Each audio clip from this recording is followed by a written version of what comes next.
ရှင် Fidulan Channel မှာကြိုဆိုလိုက်ပါတယ်ခင်ဗျာကျွန်တော် TikTok Live App ဒေါင်းလေးပြပြပေးသွားမှာပါဒီချင်တာရှင်နဲ့ comment မှန်ကြရလို့ရပါတယ်ခင်ဗျာကျေးဇူးပါအဲ့ဒါဆိုရင် clear data ချရပါမယ်ဒေါင်းလေးကိုပြီးလိုက်ပါ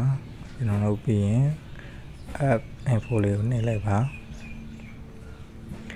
ပြီးရင် clear data လေးကိုယူလိုက်ပါပြီးရင် manage page ကိုယူလိုက်ပါ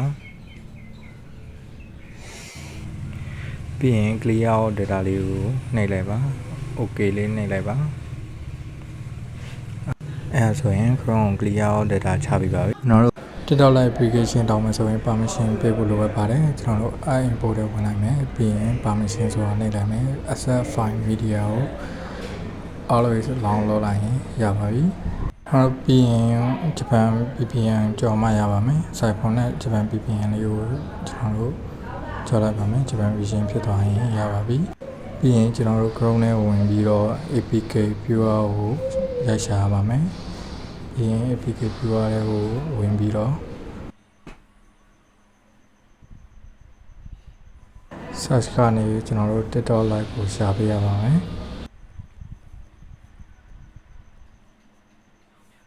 ရှာပြီးရင်ကျွန်တော်တို့အပေါ်လေးကိုဆွဲလိုက်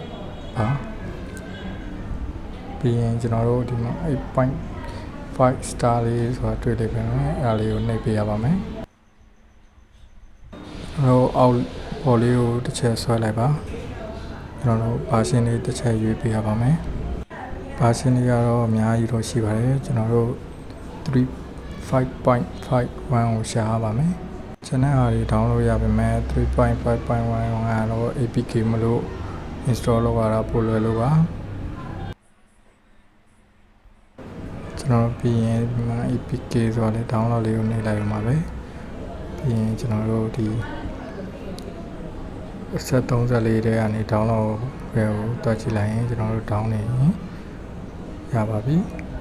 ကျေးဇူးပါအကုန်လုံးဆင်ပြေကြပါစေဗီ